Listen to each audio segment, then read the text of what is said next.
한번 기도하겠습니다. 어느 사이에 가을이 우리를 기다리고 있습니다. 계절의 은혜를 베푸신 하나님께 감사드리며 오늘도 이 말씀을 통하여 저의 예배드리는 자의 심령이 더욱 주님을 위하는 예배자들이 되게 하여 주옵소서.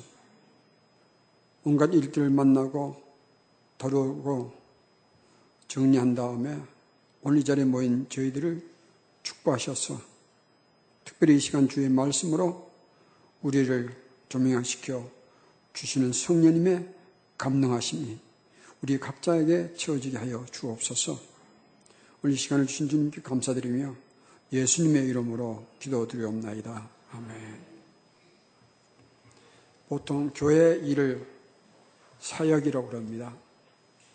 교회 하는 동력을 같이 일할 때는 동역자로 부르는데 굳이 저는 동업자로 바꿔 보았습니다. 제가 82년도 미국에 유학 갔을 때에 저희가 공부했던 학교에 용띠가 자그마치 24명이나 왔었어요. 같은 해에. 제가 용띠거든요. 근데 그 중에 특별히 4명이 약속한 것도 아닌데 같이 잘 어울렸습니다. 그 중에 다른 2 형제는 저는 원래 믿음 가지고 갔으니까 다른 2 형제는 예수님을 잘 믿고 저에게서 잘 섬기고 있습니다. 그런데 다른 한 친구는 끝까지 안 믿고 있어요. 지금도 안 믿고 있거든요. 저희 4명을 보고 우리는 밤 1시가 돼도 찾아가고 싶으면 찾아갔고요. 새벽에도 테니스 얘기하다가 우리 실습해보자. 그리고 1시에도 테니스 라켓도 같이 들고 나갔던 친구들이에요. 그런데 그 한 친구는 지금도 믿지 않고 있어서 속이 많이 상하고 있습니다. 근데 제가 96년도 새누리 왔을 때에 그날 제가 설교하는 날인데 서울에 있는 그 친구가 개업했으니까 축하해주는 가야지. 그리고 왔더라고요. 개업은 사실은 김 목사님 하신 건데 개업자가 되었습니다. 그러다 보니까 그 친구가 생각나서 오늘 말씀을 복음의 동역자가 아니라 동업자로 그렇게 틀어봤습니다. 사실은 우리는 천국 사업, 하나님 사업에 뛰어든 사람들이니까 사실은 우리는 사업자들이에요. 복음의 동업자들입니다. 그런 의미에서 부축받습니다. 오늘 말씀에서 첫 부분으로 들어가겠습니다. 먼저 성령 사역에 대해서입니다. 성령 사역에 대해서 5가지를 정리해드리고 싶습니다. 성령 사역에 본질이 있고 핵심이 있고 목적이 있고 방법이 있고 완성이 있는데 제일 먼저 성령 사역의 본질은 하나입니다. 예수님의 사역을 연장하는 것이 성령의 사역의 본질입니다. 예수님의 사역의 연장. 두 번째 성령 사역의 핵심은 예수님을 증거하는 거예요. 예수님을 증거하는 것이 성령 사역의 핵심입니다. 성령 사역의 목적은 하나입니다. 그렇게 예수님을 만난 자들을 세계 곳곳에 보내는 일을 하신 거예요. 그래서 성령께서 바울도 보내셨고 12제자들도 보내실 거예요. 오늘도 보내신 사역은 이어가고 있습니다. 성령 사역의 방법은 하나입니다. 동력이 맞겠지만 동업하시는 거예요. 오늘 본문이 그 내용이 나옵니다. 잠시 후에 살펴보도록 하겠습니다. 성령 사역의 완성은 언제입니까? 성령 하시는 사역의 완성하는 날이 오지 않겠습니까? 그것은 예수님의 재림 때 완성되는 거예요. 그 중에 오늘 4번째 성령 사역의 방법에 대해서 조금 더 심도 있게 나누려고 합니다. 오늘 본문을 보면 본문은 성령의 마지막 결론에 해당되는 거거든요. 마지막 종말일 텐데 그때까지 성령님과 예수님의 신부된 성도들이 하는 얘기는 뭐냐면 오라 하는 거예요. 그래서 본문 말씀합니다. 듣는 자도 오라 할 것이요 목마른 자도 오라 할 것이요 또 원하는 자는 값없이 생명수를 받으라. 이 말세가 오기까지 성령님과 예수님의 신부된 성도를 하는 일이 뭔가 하면 동력해서 동업하는 것인데 그 목적이 뭐냐면 오라 하는 거예요. 오라 해서 누구에게 오라는 겁니까? 목마른 자는 마셔서 그 갈증을 해소하고 또 원하는 자들이 와서 값없이 마시는 것을 마시는 거예요. 하는 것인데 그것이 뭡니까? 생명수예요. 생명수는 뭘 말합니까? 요한복음 6장에 보면 예수님께서 500여의 기적을 베풀었더니 사람들이 찾아와서 우리에게 먹을 것 달라고 그럽니다. 그럴 때 예수님께서 하신 말씀이 뭐냐면 내가 생명의 떡이야. 내가 생명수야. 나를 먹고 마셔야 한다고 가르치셨어요. 그러므로 여기 성령님과 예수님의 신부된 성도가 하는 일은 뭡니까? 예수님 밖에 있는, 다시 말하면 하나님 밖에서 그 영혼이 갈 바를 알지 못하고 잃어버린 영혼이 된 자들을 향해서 오라고 청하는 거예요. 누구로 청하는 것입니까? 바로 생명수, 생명의 떡이 되신 예수님께로 청하는 일이 바로 성령 사역의 그 핵심이요 또 방법입니다. 그래서 우리는 하나님 사업에 성령님과 동업하는 동업자들이 되었습니다.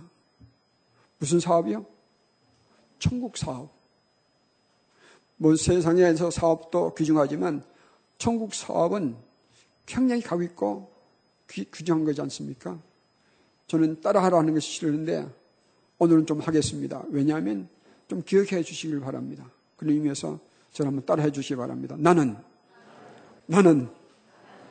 나는 천국 사업의 동업자. 우리는 그런 존재예요. 인생의 목적이 돈 버는 데 있는 것이 아니라 잘 먹고 잘 사는 데가 있는 것이 아니라 물론 많이 벌어야죠.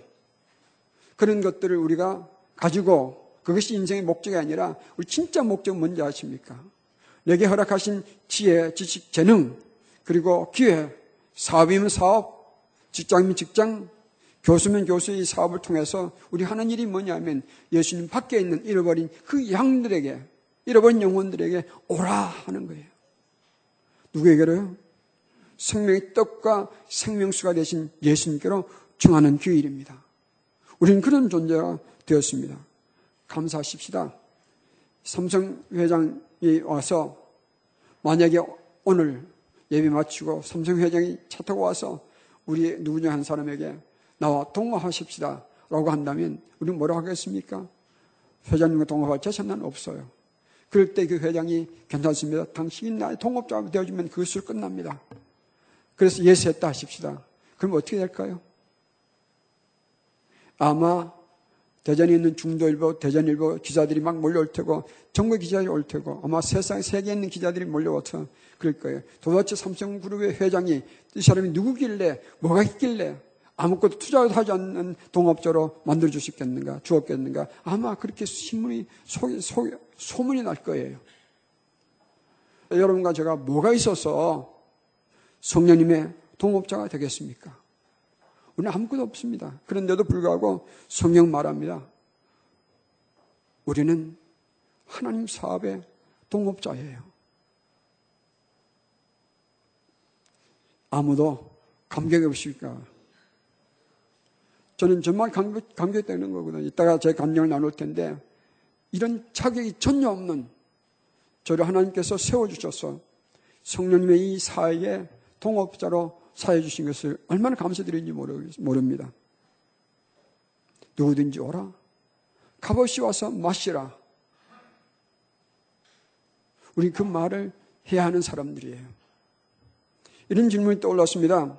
왜 성령님께서는 권세와 능력과 모든 것을 다 할 수 있는 분인데 꼭 신부들, 성도들을 쓰셔서 이런 사역을 하시는 건가?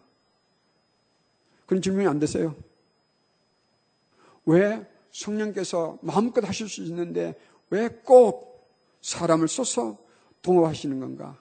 그 질문을 좀 생각해 봤습니다. 그래서 세 가지로 결론을 얻었습니다. 첫째는 소통을 위함입니다. 정확한 소통이에요. 무슨 얘기냐면 어느 사람에게 성령께서 나타나셔서 그 사람 마음에 어떤 감동을 주셨다 하십시다. 그가 반응을 제대로 할 수 있겠습니까? 아니면 저는 그 생각에 대개는 엉뚱한 것으로 반응할 수 있지 않겠습니까? 그럼 우리가 사람의 말로 우리가 믿는 나를 구원해 주신 그 예수님을 전할 때에 성령께서 그 가운데 역사하실 뿐만 아니라 우리가 전하는 그 메시지가 정확하게 전달되지 않겠습니까? 첫째는 그게 이유예요. 두 번째는 우리가 예수님의 사람이 되었으므로 우리의 삶이 예수님을 증거하는 증거가 되지 않겠습니까? 내 하는 언행, 내가 선택하는 선택들을 통하여 내가 전하는 그 사람들에게 예수님이 진짜인 것을 알려주는 증거품이 되는 거예요. 그래서 우리를 쓰시기 원하십니다. 세 번째는 성령께서 권세와 능력으로 사람들의 마음대로 바꾸게 하신다면 그것은 사랑의 선택이 아닙니다. 로봇 같지 않겠습니까?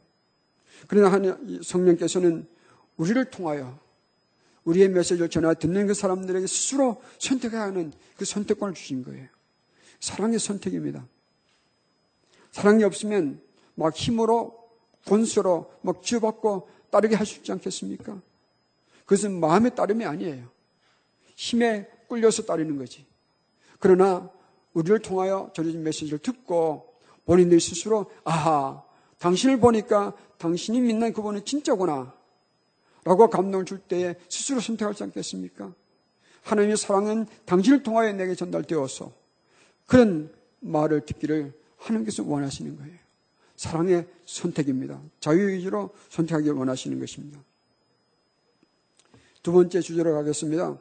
성령님과 신부는 뭐라고요?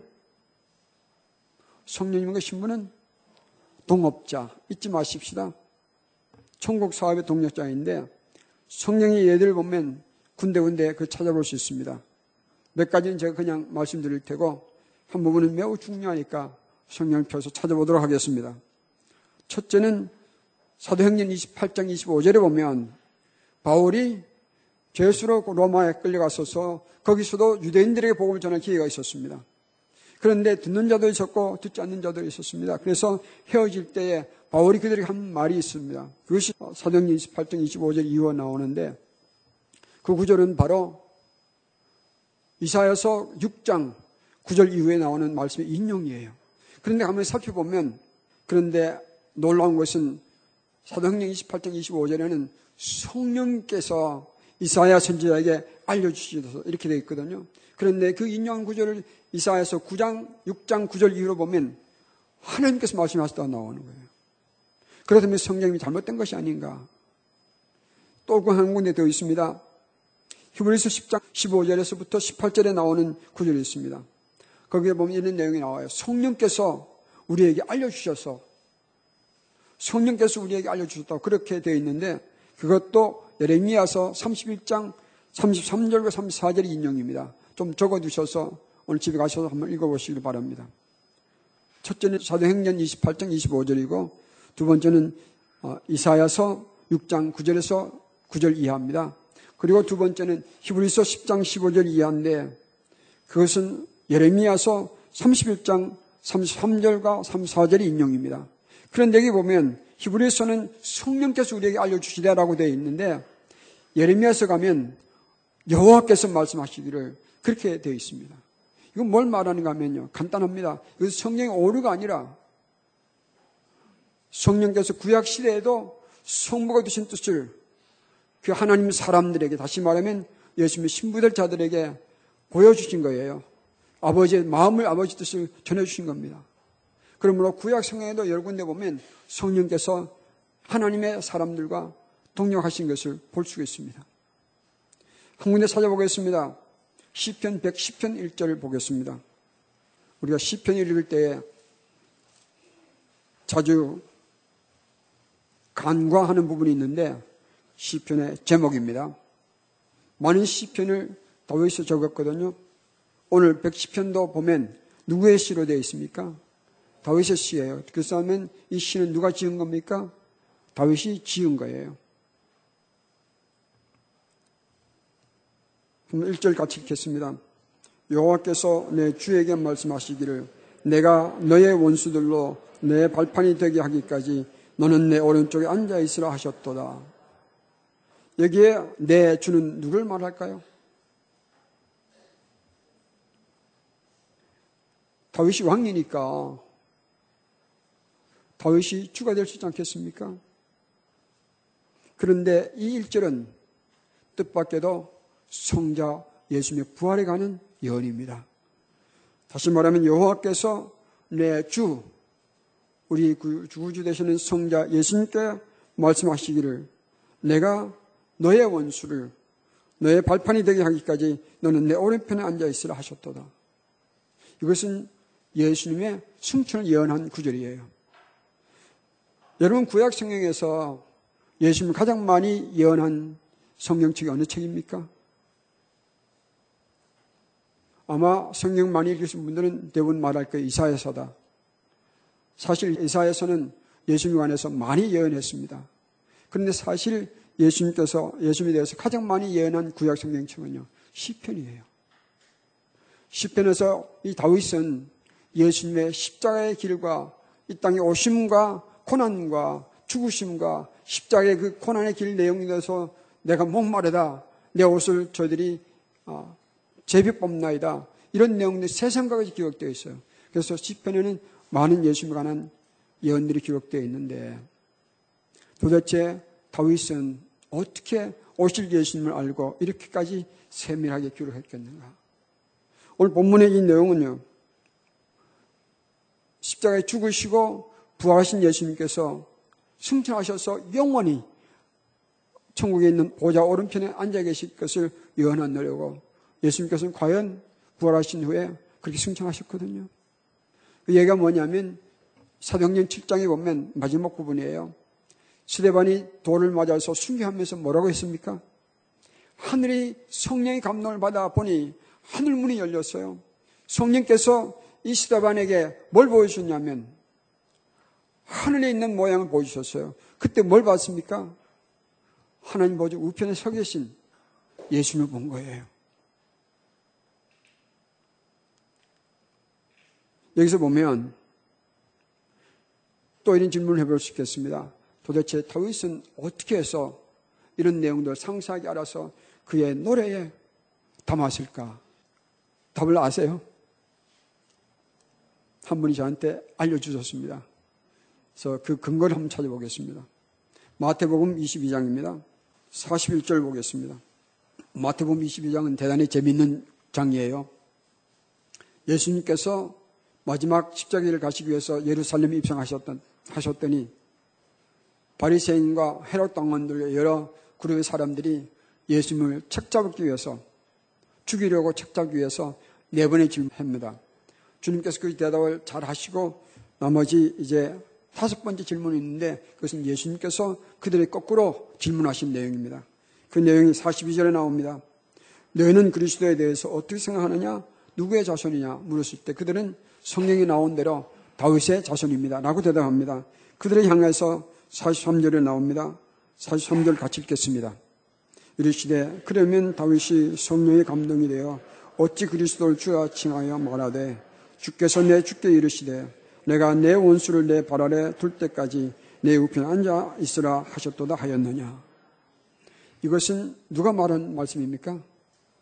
예수님께서 직접 하신 말씀이에요. 어느 신학자가 한 것이 아니고 저자가 한 것이 아니에요. 예수님께서 직접 하신 말씀인데 다윗의 이 110편 110편 1절을 예수님께서 직접 예수님에게 관한 구절이라고 설명하십니다. 어떻게 다윗은 이런 내용도 알았을까요? 어떻게 알았을까요? 성령께서 감동 주셔서 안 거예요. 왜냐하면 예수님께서 직접 다윗이 성령이 감동이 돼요. 다 안 거예요. 그래서 다윗은 오실 예수님에 대해서 그렇게 상세히 알았던 것입니다. 성령께서는 구약에서는 신약에서는 예수님의 하나님의 백성과 동력하시며 예수님을 증거하신 것이 우리는 찾아볼 수 있습니다. 그렇다면 예수님의 신부된 여러분과 저는 어떻게 해야 될 건가? 신부의 역할을 보겠습니다. 첫째는 우리가 살펴본 것처럼 승천하신 예수님께서 우리에게 성령 보내주셨거든요. 삼일체 기억나시죠? 성령께서 우리와 함께 하신 것은 누가 우리와 함께 하신 것입니까? 예수님께서 우리와 함께 하신 것과 동일하다고 그랬습니다. 예수님께서 우리와 함께 하신 것은 뭐를 말합니까? 성부 하나님께서 우리와 함께 하신 것을 의미합니다. 그러므로 성령이 신부된 성도된 형제자매들이여 기억하십시다. 우리는 항상 예수님과 동행하며 사는 거예요. 때로는 아플 때도 있고 저처럼 아플 때도 있고 때로는 힘든 과정 걸어갈 때도 있지만 기억하십시다. 예수님께서 항상 우리와 함께 하시는 거예요. 두 번째 우리가 할 일은 그러므로 항상 성령과 우리는 충만하게 교제할 것이 우리가 할 일입니다. 두 번째 할 일이에요. 성령 충만하는 것은 뭘 의미합니까? 성령 충만하다는 가장 중요한 것은 뭡니까? 내 안에 성령 충만하다는 것은 곧 누가 충만하다는 겁니까? 예수님으로 충만한 거예요. 다시 말하면 내 마음 속에 예수님의 마음으로 충만한 것이요. 내 생각 속에 예수님의 생각으로 넘쳐흐르는 것이요. 나의 언행이 예수님의 언행 담는 것이요. 나의 선택이 다 예수님의 선택이 되게 하는 거예요. 누가 이런 일을 합니까? 우리 힘으로는 못해요. 너무 약한 자들이니까. 그러나 예수님께서 보내주신 성령님을 그분으로 충만하게 될 때 그분이 우리 마음을 통해 역사하시면서 우리의 삶 속에 예수님을 충만하기를 하도록 도와주시는 거예요. 예수님을 충만하게 될 때 우리는 예수님 마음을 알아들을 수 있을 것이고 예수님께서 행하신 일을 행할 수 있는 능력이 배어 나오는 거예요. 아멘. 그 성령님께서 바로 여러분과 저의 안에서 오늘도 이 시간도 역사하시는 것입니다. 그래서 저는 새벽마다 기도합니다. 주에 보내신 나의 성령님이시여 제 속에 넘치시옵소서. 제 마음에 예수님의 마음으로 가득 채워주시옵소서. 제 생각 속에 예수님의 생각으로 넘치게 하여 주시옵소서. 저는 예수님 믿기 전에 눈빛이 매우 날카롭고 사나웠거든요. 그래서 기도하는 거예요. 제 눈빛이 예수님 눈빛이 함께 하여 주시옵소서. 저의 얼굴빛이 예수님의 얼굴빛이게 하여 주시옵소서. 그리고 이 일은 제가 돌을 닦는다고 되는 것이 아니더라고요. 주 성령께서 날마다 감동시켜 주셔야만 가능한 거예요. 목회하다 보면 소상한 일도 있잖아요. 그죠? 탈출하고 싶은 그런 욕망도 저에게 있거든요. 그런데 저를 붙들어 메워주신 분이 성령님이시더라고요. 지금까지 제가 걸어온 길을 제 잘난 맛이 한 줄은 하나도 없습니다. 주 성령께서 해주신 일이에요. 그러므로 저도 여러분과 별다른 사람이 아닌데 오늘 여기 하신 것은 성령께서 저를 인도하시고 이끌으시는 그 충만하게 하신 역사 때문에 그 조각조각들이 오늘 저를 세워주신 거예요. 그러므로 우리가 예수님의 신부된 우리들은 성령님으로 충만한 것을 강구하시고 그 민감하게 반응하여서 우리 속에 예수님을 넘치게 해주시는 그 일을 우리 해야 되는 것이에요. 세 번째는 순종입니다. 성령 충만의 현저한 증거품 두 가지가 있는데 하나는 말씀드린 것처럼 예수님으로 충만한 것이고 두 번째는 뭡니까? 순종이거든요. 아무리 성령의 역사를 많이 이루어도 순종하지 않는 자는 성령 충만한 자가 아니에요. 비록 성령 역사를 우리가 이루지 못해도 성령이 주시는 감동을 따라 순종할 때에 우리는 말할 수 있을 거예요. 이건 성령 충만으로 이루어진 것이다. 그런데 오늘 드리고 싶은 말씀은 어느 것에 가장 민감하게 순종해야 될 것인가? 믿지 않는 한 영혼을 위해서 기도하라는 감동이 있을 때 그 성령께서 주시는 거거든요. 우리가 무슨 착한 마음이 있어서 우리 마음 스스로 믿지 않는 한 영혼을 위해서 내 기도해야 되겠다는 마음이 일어나겠습니까? 그런 마음이 우리에게 일어나는 것은 누가 주시는 마음인지 아십니까? 성령께서 주신 마음이에요. 비록 신앙생활 한 지 얼마 되지 않았을지라도 아니면 신앙생활 오래 해서 저처럼 목사가 되었을지라도 한 영혼을 위하여 기도하려 하실 때 성령께서 주신 감동이거든요. 그걸 어떻게 하겠습니까? 우리 할 일은 즉시 그 자리에서라도 아니면 어느 골방에 들어가서라도 사무실 들어가서라도 운전하면서라도 그 영혼을 위해서 기도하기 시작하셔야 되는 거예요. 그러면 그 영혼은 내게 부탁하신 영혼이에요. 두 번째 순종할 것은 그 영혼을 위해서 끊임없이 기도하는 거예요. 언제까지 합니까? 그 영혼이 예수님을 만나고 주님의 성수를 먹고 주님의 생명떡을 먹고 마시는 때가 올 때까지 기도하는 거예요. 그리고 어느 날 너는 찾아가라 할 때에 힘을 내어 찾아가는 거예요. 그를 위해서 편지를 쓰라 하면 편지를 보내는 거예요. 요즘은 문자가 참 좋지 않습니까? 요즘 사람들은 얼굴 대고 또 육성으로 말하는 것이 굉장히 부담스러워합니다. 오히려 잘 되지 않았습니까? 저는 오히려 이 시대가 잘 됐다고 생각합니다. 문자를 막 보내면 되는 거니까. 얼굴 맞대고는 얘기하기 어려운 일들을 우리 문자로 할 수 있지 않습니까? 형제님 위해서 기도하고 있습니다. 형제님도 예수를 만나면 놀라운 축복을 받으실 것입니다.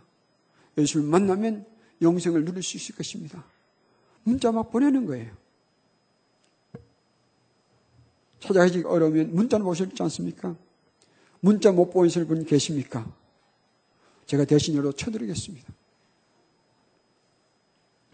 이렇게 해서 우리가 성령님의 사역에 동업하는 거예요. 아멘. 제가 목회가 되고 난 다음에 전달 분이 있으니까 목사님 가주십시오. 병원이 대부분이었습니다. 찾아가서 예수님을 전하고 믿겠냐고 물으면 대부분 믿겠다고 결심하는 거예요. 그럴 때마다 저는 감사드리는 것이요. 이 영혼을 추수한 자리에 있게 하신 걸 감사드리는 것입니다. 그러나 제가 느낀 것은 대부분 경우에 거의 99% 경우에 이것은 제가 맺은 전도의 열매가 아니라는 것을 압니다.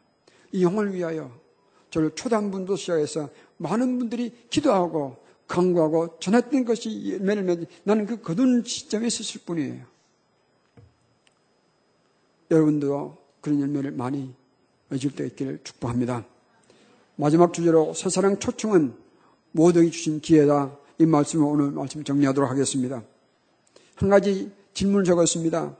새사랑 초청보다 더 나은 방법과 열매가 있는가 물어보고 싶습니다. 만약에 이 교회가 새사랑 초청보다 더 나은 방법과 열매가 있다면 새사랑 초청할 필요가 없는 거예요. 여러분 개개인에도 마찬가지입니다.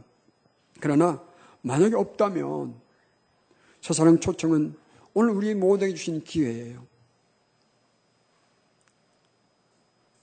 저는 생각에 새누리 교회의 역사에서 요즘처럼 전도를 강조하는 때가 없었던 것 같아요. 이전에 있을 때는 김 목사님 명성 때문에, 안익수 선생님 사모님 명성 때문에 뭐 전도하지 않아도 매주 선회 가정식 등록했습니다. 그때는 우리가 감당할 길이 없어서 전도라는 말을 꺼낼 필요도 없었습니다. 이제 돌아와 보니까 새누리가 변한 것이 아니라 한국 사회가 너무 많이 변했어요. 전도가 너무 힘든 것을 저는 알았습니다. 목사님들마다 가는 교회마다 들리는 얘기가 전도가 너무 힘듭니다. 그런 시대가 지금 되었거든요. 그러므로 우리는 더 좋은 방법을 찾아내서 전도에 힘쓸 때인데, 그래서 제가 와보니까 알파가 있더라고요.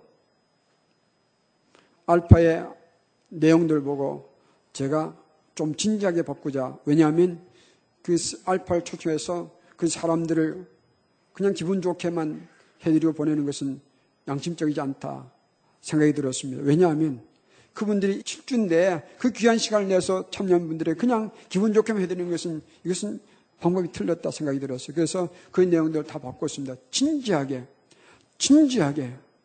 그분들에게 진지하게 예수님을 좀 전해야 되지 않겠는가, 그 생각에 좀 진지하게 바꿔봤습니다. 한 분이 그러더라고요. 이렇게 진지하게 바꾸면 첫 주 참여하고 다 참여하지 않을 것 같은데, 그래서 저는 한번 해보십시다 그랬거든요. 그리고 일부 때 물어보니까 한 번 새사랑 초청하기 위해서 동원되는 연 인원이 약 50명이 된다고 그래요. 굉장한 숫자들이 형제자매들이 동참하면서 수고를 해주셔요. 그런데 그분들이 한 얘기가 뭐냐면 우리가 투자한 노력에 비해서 맺는 열매는 너무 적습니다. 물어봤더니 알파할 때에 사람들이 많이 오기는 했지만 결선한 사람들이 거의 없고 그저 한 분의 한 가정이라고 그랬습니다. 그래서 저는 이렇게 말했습니다. 우리가 수백 명을 동원하더라도 한 영혼을 건질 수 있다면 이것은 천하보다 더 귀한 영혼인데 가치 있지 않겠는가?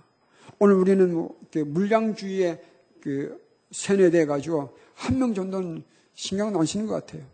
그러나 제가 볼 때는 이 한 명에 대해서, 한 명을 위해서 예수님이 십자가에 돌아가신 분이거든요. 그래서 저는 오늘 또 강조하고 싶습니다. 우리가 연인은 50명이 동원되더라도 한 영혼만이라도 예수를 믿게 된다면 가치 있는 일이다. 저는 그렇게 믿습니다. 동의하신 분들이 계시면 아멘 해주시기 부탁드립니다. 정말이에요.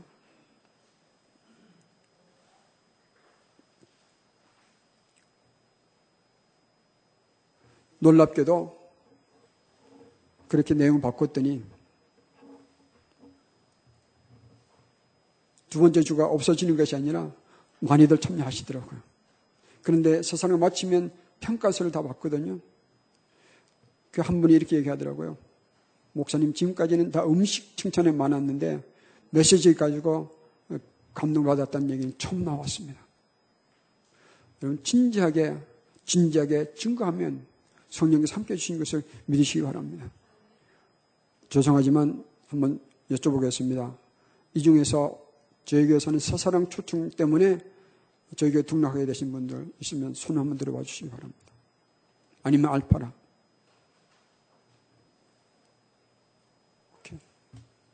또 용감하게 손 들어주시면 감사하겠습니다. 일부는 더 많더라고요.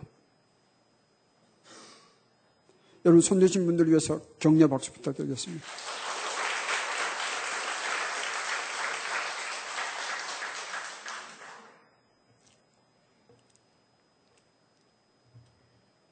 요즘같이 전도하기 어려운 때에 이런 분들을 우리가 주님께로 인도했다는 사실이 감격스러워야 되는 것이에요. 새사랑 메시지는 7주니까 7번의 메시지를 전합니다. 첫째는 인간 알아가기. 도대체 나는 인간으로서 나의 존재가 어떤 존재인가를 알아가기에 대해서 첫 주는 말씀드리고요. 두 번째는 그러면 그 인간이 가진 소망이 무엇인가, 진짜 소망이 무엇인가, 참 소망은 무엇인가 대해서 말씀 나누고요. 세 번째는 행복에 관해서 나누고, 네 번째는 관계입니다. 우리는 관계를 짓지 않고는 살 수 없는 건데 무엇이 진짜 중요한 관계인가, 그것을 네 번째 주로 나누고요. 다섯 번째는 그런 관계 속에서 우리가 누릴 수 있는 특권이 무엇인가, 특권에 대해서 나누고, 여섯 번째는 자유입니다. 우리가 가지고 있는 진짜 자유가 뭔가. 여러분, 우리가 자유 때문에 지금 이 나라가 망하고 있는지 아십니까? 자유라는 이름 하에서 지금 이 나라에 얼마나 성인물들이 돌아다니는지 아세요? 그 성인물에 한번 감명이 되면요, 검사도 교수도 막 무너지는 거예요. 여러분 아십니까? 그 음란물들이 지금은 초등학생까지 내려간 건지 아십니까? 오늘 우리 그러더라고요. 3학년까지 내려갔습니다. 그런데 저는 3학년이 아니라 바닥까지 내려간 것 같아요. 우리의 자유는, 진짜 자유는 무언가? 진짜 자유는 하나님께 정하신 바운더리 안에서 누려야 그 진짜 자유를 누릴 수 있는 거예요. 그 하나님께 정하신 바운더리를 넘어가면 인간은 자유롭게 사는 것 같지만 자기 마음대로 결정하고 행동하기 때문에 거기는 항상 멸망이 뒤따르는 거예요. 그런 얘기를 나눕니다.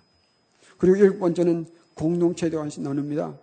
인간은 혼자서 이런 삶을 살지 못하기 때문에 주님께서 우리에게 주신 것이 교회라는 공동체거든요. 저도 지금 돌아보니까 교회를 떠났다면 저의 신앙도 형편없으실 것 같습니다. 교회 안에 있었기 때문에 늘 저를 경성하고 듣고 배우며 제가 변해가는 것을 깨달았습니다. 그러므로 이런 것들을 7주 동안 나누는데, 제가 여기 와서 또 들은 얘기가 뭐냐면, 여기 7주로 말하지 않습니다. 왜냐하면 7주로 말하면 처음부터 오지 않을 것 같아서 한 번만 와보십시오. 한 번만 와보십시오. 그래서 한 번 와봐서 좋으면 그 다음부터 나오지 않겠습니까? 그 얘기를 듣고 이것은 양심적이 아니라 생각했습니다. 왜냐하면 7주 동안 와가지고 우리가 할 것을 가지고 한 주만 와보십시오 라는 것을 속이는 거 아닙니까? 믿기를 않는 것 같은 게, 그건 비인격적인 생각해서 아예 우리가 초청할 때 이게 7주 과정입니다. 알렸어요. 그런데 많은 분들이 그 얘기를 할 때, 목사님 초청하기 어렵습니다. 그래서 이렇게 얘기했습니다. 7주인 줄 알고도 오는 것이 진짜가 아니겠습니까? 그런데 놀랍게도 7주라고 알렸을 때 사람들이 찾는 것을 주저하지 않았습니다. 한 분은 마지막 그 평가서 낼 때에 처음부터 칠주라고 알려줘서 고맙습니다. 이제는 우리가 복음을 전할 때 다른 걸 숨기지 않고 식사 있습니다. 뭐가 있습니다. 오는 것이 아니라 우리는 솔직하게 처음부터 얘기해야 되는 거예요. 예수님을 전하고 싶습니다. 그것 때문에 저는 일을 합니다. 그래야 되지 않겠습니까? 그러지 않고 와서 보면 내가 속았거나 생각이 들면 다시 발을 안 들여줄 가능성이 있지 않습니까? 그건 우리가 큰 실수를 하는 거예요. 그런 것들도 통해서 우리 새사랑이 하나씩 지금 자리 잡아가고 있습니다. 이 시간을 빌어서 새사랑에 수고해 주신 모든 분들에게 깊이 감사를 드립니다. 우리 참여하지 않는 분들이 계시면 오늘 박수 좀 쳐서 격려 좀 부탁드리겠습니다.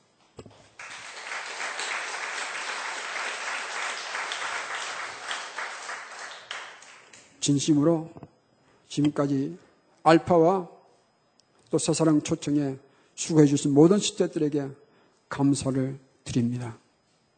하나님께서 꼭 알아주실 거예요. 세 번째는 우리는 그러므로 사는 날 동안 충직한 성령님의 동역자가 되어서 사십시다.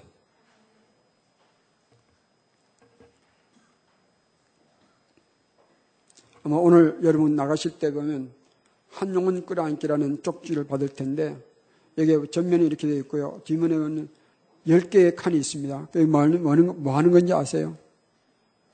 내가 기도하고 전도하기를 원하는 사람들 이름을 10명씩 적는 거예요. 10명씩이나? 10명씩이나 적어야 됩니까? 그런 생각이 들지도 모르겠는데 한번 찾아보십시다. 10명 없습니까?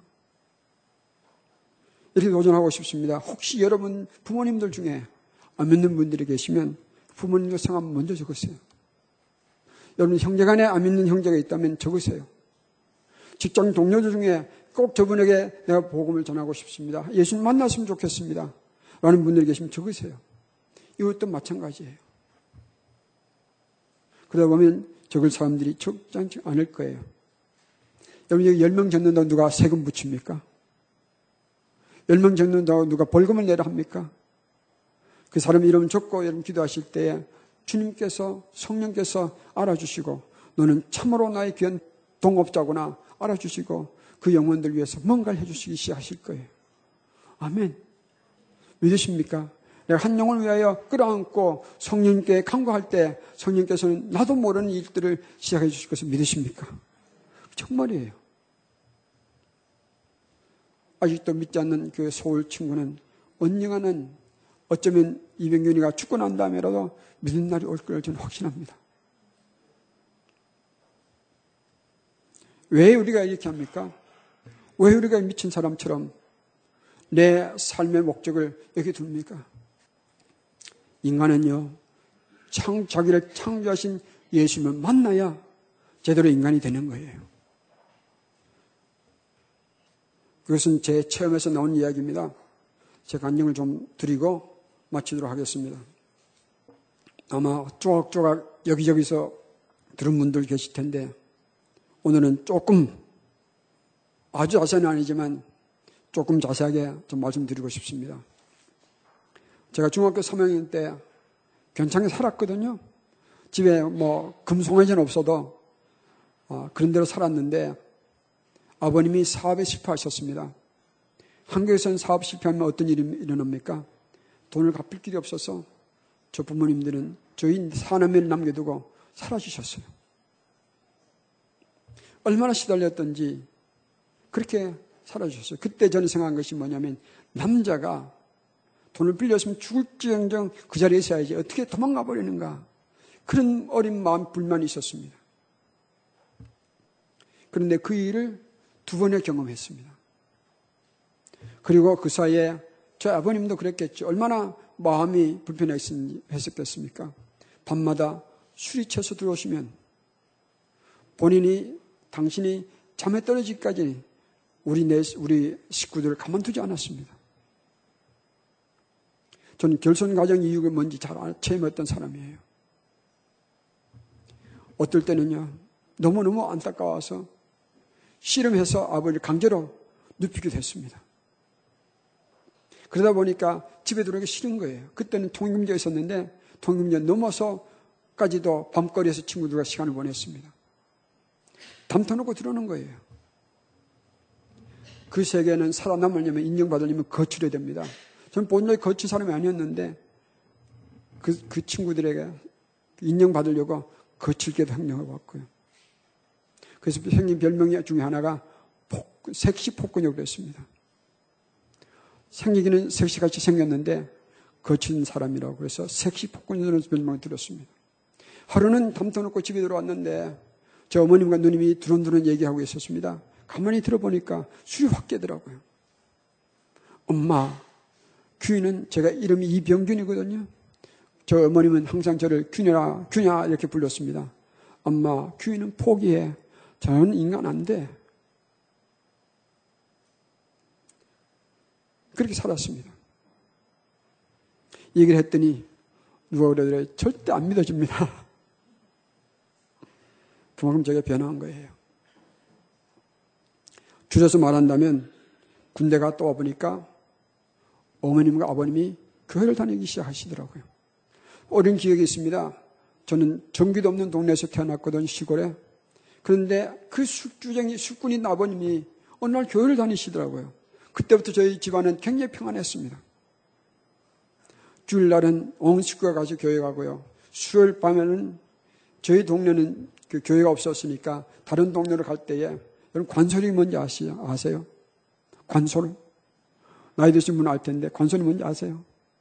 가르쳐 드릴게요.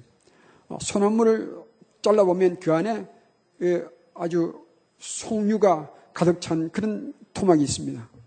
기름이 많거든요. 그거를 잘라서 전등이 없는 데니까 나무의 못을 박아서 불을 비추가면 밤길 밝히는 등불이 되는 거예요. 시꺼먼 연기가 많이 나긴 하지만 그럴 때 갈 때는 저 그게 재미있어서 저 어머님과 아버님 손잡고 제가 앞장서서 그 불길을 가져가고 그리고 돌아올 때는 교회에서는 어머니 옆자리에 앉아가지고 그냥 자버리는 거예요.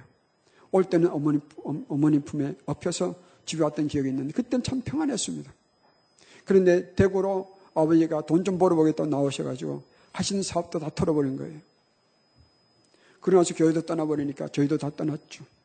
교회를 떠나고 나니까 저와 제 아버님 삶이 우리 가정의 삶이 다 망가지는 거예요. 그러다가 대학교 2학년 방학 때 저는 군에 제대하고 복학했는데 1년 동안 어머님이 토요일마다 저한테 말씀하셨어요. 균아, 내일은 교회 가자. 그땐 저는 술이 좋아가지고 숙청교 다니고 또 산이 좋아서 배낭 메고 주말마다 산을 탔습니다. 신문사 등반대회 하다도 가서 상도 받았고 그랬습니다. 그런데 어머님이 포기하지 않으시고 내일 교회 가자. 그럴 때 저는 약속이 있습니다. 그러면 어머님은 그냥 가만히 계세요. 알았다. 그 다음 주도 어김없이 또 물으시는 거예요. 어김없이 대답하면서 제 마음 두려움이 생겼습니다. 이러다가 결국 교회에 끌려가야 되는 거 아닌가. 두려움이 생겼는데 하루는 금요일 날 잔뜩 친구가 밤늦게 지내고 아주 술을 덜 깼는데 토요일 날 아침에 저를 깨우시더라고요. 교회에 전도사님이 오셨다. 예배드리자. 그때 전도사님은 어떤 분이냐면 혼자 되신 아줌마 전도사님이거든요. 성경책 들고 까만 치마 하얀 저고리 입고 다녔었던 분이에요. 그분이 와셔서 예배 드린다고 그러니까 할 수 없이 체육복 입고 끌려가서 앉아 있었습니다. 왜 설교가 그렇게 긴지요? 꼬박꼬박 졸면서 그렇게 들었습니다. 언제 끝난가? 그것만 바라고 있었는데 드디어 기도하고 끝내시더라고요. 그래서 저는 일어서려고 그러는데 이 선생님과 또 부르려고. 저를 이 선생님을 불렀어요. 야, 놀랄 노자였습니다. 나를 보고 선생님을 부르시더니 그분이 그때 처음이었어요. 하신 얘기가 우리 교회 성가대 좀 도와주십시오. 아니 생각해 보십시오. 믿음도 없고 저는 노래도 못 부르거든. 지금도 못 부르지만 옛날보다 많이 좋아졌는데 우리 집사람 저를 보고 머리를 계산해서 부른다. 그래서 그 정도 음악성이 없는데 저 그렇게 말씀드렸더니 이렇게 말씀하셔요. 저희 교회는 남자가 부족해서 자리만 채워주시면 됩니다.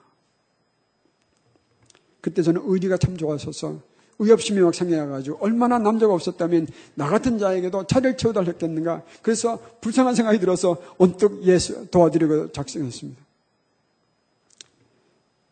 담배값을 꽂고요. 청가대를 다녔거든요. 양심이 있어서 주일날 갈 때는 새가 꽂고 갔는데 냄새가 덜 나라고. 하루는 저같이 망나니 친구가 있었는데 그놈은 다른 교회 중고등부의 지휘자였습니다. 제가 예배를 끝나면 저희 교회 와서 기다립니다. 그러면 같이 대구에 가면 수성모시에 있었어요. 유원지인데 거기 가서 맥주도 한잔하고 담배도 뽀끔뽀끔 피우고 그러다가 때가 되면 그놈도 지교회 가고 저도 성가대에 있는 날에는 교회 갔거든요. 냄새를 없애기 위해서 소나무 잎을 솔잎 들어가지고 질겅질겅 씻고 들어갔습니다. 하루는 그렇게 들어갔는데 저녁 예배 때인데 제 가운을 입다가 가운을 놓쳐버렸거든요. 몸을 숙이는데 제 안주머니는 담배값이 툭 떨어지는 거예요. 그런데 담배값 앞에 부도가 두 개 보여요. 쳐다보니까 성가대장이었습니다. 지금도 그 이름 기억나는 거예요. 서로 쳐다보고 모른 척하고 저는 담배값 집어넣고 그랬었던 때인데 어느 날 저는 대학부는 안 갔거든요. 그 아이들 동생 같은 애들 데리고 뭔 대학부냐 참가하지 않았습니다. 그런데 어느 날 동생이 집에 와서 형 대학부 회장으로 당선됐어. 기가 막힌 얘기 아닙니까? 아마 저 교회에서는 생각했을 거예요. 제 동생 신앙생활 착실히 했거든요. 아마 동생이 없었다면 저는 교회를 떠났을 거예요. 그 동생이 신앙이 저러니까 그 형은 오죽하겠는가. 형만한 동생이 없다고 그러지 않습니까? 아마 그것 때문에 그렇게 한 것 같아요. 또 의협심이 생겨가지고 얼마나 회장할 사람이 없었으면 이런 날을 뽑았는가. 그래서 동생들 도와줘야겠다 생각하는 마음으로 대학부를 참여했습니다. 좀 줄인다면 그해 여름에 여기 충청남도 심천 미루나무 섬에서 한국대학생 성교육 KCCCC 이종영 형제 네 분이 거기 출신이신데 거기서 열리는 여름 수양회 다녀오라고 권하시는 거예요. 제 대학부 담임하신 목사님이 박삼순 목사님인데 지난주 주부에 읽어보셨죠. 3개월을 다니면서 저를 이 선생, 이 회장 거기 갔다 오라고 그렇게 권합니다. 아마 제 생각에는 얼마나 제 꼬리가 한심했으면 그렇게 원했겠는가 싶어요. 저기 가서 저 수련회 갔다 오서 인간 좀 돼야 되겠다 생각하셨던 것 같아요. 너무나 졸라대시니까 이러다가 말려 죽겠다 생각이 들어서 다녀오겠습니다. 그렇게 말했어요. 또 사람은 말한 걸 지켜야 되니까 그 여름에 갔었습니다. 지금은 물이 좀 말랐는데 한 형제와 저희 교회 한 형제와 또 서울 개업할 때 온다는 그 형제가 대구 왔을 때 여기 내려왔을 때 거기 한번 가보자 해서 다녀왔습니다. 지금 물이 말랐다는 그때는 배 타고 들어가 있던 정말 섬이었거든요. 물이 많아가지고 거기 들어가니까 나올 길이 없지 않습니까? 첫날 갔더니 그 강대상을 치워놓고 바닥은 요즘 말하면 가마떼기를 깔아놓고 물을 쥐뿔거리는 거기서 무대에서 찬양하고요. 그때는 저희 교회 장려교였거든요. 들으면 말도 못하고 뭘도 못 가요. 그때는 장로님들 사이에서 당회에서 기타는 괜찮은 거 아닌가 그렇게 논의하고 있을 때예요. 그러니까 거기 와보니까 사람들 드럼 치고 기타 쳐대면서 막 소리소리 질러가면서 찬양하는 거 하더라고요. 그러다가 어느 때가 되니 기도합시다 그랬더니 그러니까 그 참여했던 사람들이 다 무릎 꿇고 땅을 치고 막 회개하고 통곡하는 거예요. 제 귀에는 그냥 괴성으로 들렸습니다. 제 마음속에 여기 전국에 있는 이 지성인들, 대학생들이면 앞으로 이 나라를 책임질 지성인들인데 지성인들 모아놓고 다 광신도들로 만들어 하는구나. 그런 마음이 있으니까 4박 5일 동안 3박 5일까지 저 마음 다쳐서 좀 열리지 않았어요. 다른 자세한 것은 나중에 말씀드릴 기회가 있겠지만 그날 마지막 밤에 제 마음에 놀라운 감동이 일어났습니다. 하늘 쳐다보니 밤하늘의 별들이 아름답고요. 뒷산에 들리는 밤새 소리, 뒷겨울에 들리는 그 개울 소리 이런 생각이 문득 들었습니다. 이 지구가 인간이 숨쉬고 살 만큼 완벽한 조건을 갖추고 있는 이 조건은 진화는 불가능하다. 그런 생각이 딱 들었어요. 저는 진화로 혼자 했거든요. 태초에 하나님이 천지를 창조하신 그 생각이 탁 떠오르는 거예요. 이 전능하신 하나님께서는 내가 어떤 행동하며 살았고 어떤 망나니 짓을 했으며 무슨 말을 했으며 다 듣고 계시지 않겠는가. 쥐뿔도 모르면서 죄송합니다만 친구들과 술잔을 들이키면 뭐가 아는 것처럼 철학을 논하고 종교는 다 겁쟁이들이 만들어낸 도구야. 그 소리쳤습니다. 나는 종교가 필요 없다. 그리고 말했던데 내용 다 들으지 않겠습니까? 왕이 만약에 그 소리 들었다면 어떻게 하겠습니까? 원령 하나님께서 제 삶에 손을 대시시 한다면 저는 큰일 났다는 생각이 들었습니다. 하나님의 존재를 인정하기 시작하고요. 경험 때문에 그날 밤에 많이 울며 결심했습니다. 내가 믿겠습니다. 그날부터 제 삶이 변하기 시작했습니다. 인간의 가치를 찾게 되고요. 그때부터 저는 인간의 존엄성을 알게 되었습니다. 한 인간이 얼마나 귀중한지를 알았습니다. 여러분, 예수님을 만났더니 제 인생이 변했고요. 그렇게 참 안타까운 삶을 살았던 제 아버님도 하나님께 돌아왔더니 하루에 3번씩 저희들을 위해서 기도하는 아버님이 되셨더라고요. 저는 자신합니다. 사람은 예수님을 만나야 복받는 길을 가는 거예요. 그래서 우리는 생명 걸고 우리의 삶을 투자해서 예수님을 전하는 자가 되어 사는 것입니다.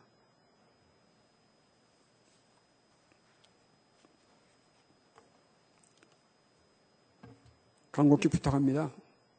우리는 그저 먹고 살기 위해서 이 땅에 사는 사람들이 아닌 것을 아시잖아요. 만약 그것이 전부라면 우리는 얼마나 비참한 존재이겠습니까? 우리는 그러나 예수님 때문에 구원받은 자가 되어서 우리가 이 땅에 살다가 죽게 되면 어디로 갑니까? 이 몸은 이 땅에 묻히지만 우리는 영원한 천국으로 하는 거예요. 예수님 다시 오시면 우리는 믿습니다. 이 몸을 이 땅에서 볼 수 없던 가장 아름다운 몸으로 영생불사의 몸으로 살려주실 거예요. 그때는 고통도 없고요. 병환도 없습니다. 죽음도 없는 것이에요. 인간은요. 우리를 만드신 분에게 돌아가야 진짜 인생을 사는 거예요. 우리가 그런 구원을 받았다면 우리 주위에도 그 사람에게 전해야 되지 않겠습니까? 정말 예수님만이 우리를 살리신 분을 믿는다면 정말 인간이 예수님으로 해서 영생을 누린다면 그것을 믿는다면 내가만 누리는 것이 아니라 내 주위의 사람들에게 전해주지 않겠습니까? 우리 조던 형님 계신데 통증의학으로는 뛰어난 분이에요. 저분에 가면 통증 문제 해결받는다 안다면 어떻게 하시겠습니까? 누가 똑같은 통증 문제로 고통당하고 있을 때 가만히 있겠습니까? 성유병원에 조던 형제를 찾으십시오. 고쳐줄 겁니다. 말하지 않겠습니까? 그러나 육신은요, 잠시 이 땅에 있을 때만 필요한 거예요. 영생은 그런 것이 아니지 않습니까? 영원한 가치 있는 거니까. 여러분, 이 땅에 사는 동안 우리 인생 목적을 새로 정하십시다. 내가 사는 동안, 나를 목욕하고 살려주시는 동안 나는 예수님을 전하면서 사는 자가 되겠습니다. 그런 가운데 이번에 시작된 새사형 초청에 적극적으로 동참해 주시기를 간곡히 부탁드립니다. 기도하겠습니다. 저를 살려주신 주님께 감사를 드립니다. 저희 가정을 살려주신 하나님께 감사를 올려드립니다. 이제 우리 새누리, 우리 주님의 신부된 우리들은 무슨 일을 하든지 어떤 일을 하며 살든지 우리의 궁극적인 목적은 이 땅에 사는 동안 예수님을 증거하는 일이요, 예수님께로 영혼들을 초대하는 일인 것을 잊지 말게 하여 주시고 성령의 감동에 늘 순종하는 우리들이 되어서 아름다운 열매를 맺으며 살게 하여 주옵소서.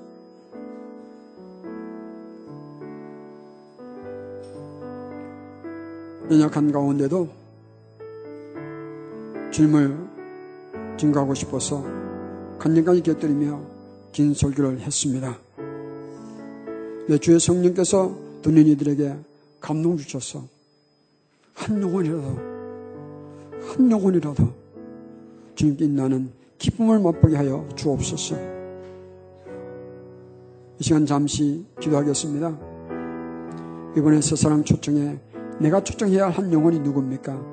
말씀해 주십시오. 주님께, 성령님께 묻는 시간 잠시 가지겠습니다. 한 영혼을 주님께 인도하다가 주님 앞에 설 때도 큰 공이 될 것입니다. 한 해에 한 명씩이라도 주님께 인도하는 것은 큰 공이 될 것입니다. 이번에 새사랑 가운데에서 주님께서 역사하셔서 예수님 영접하는 영혼들이 적지 않게 하시기를 간절히 기도합니다. 예수님의 이름으로 기도드리옵나이다. 아멘.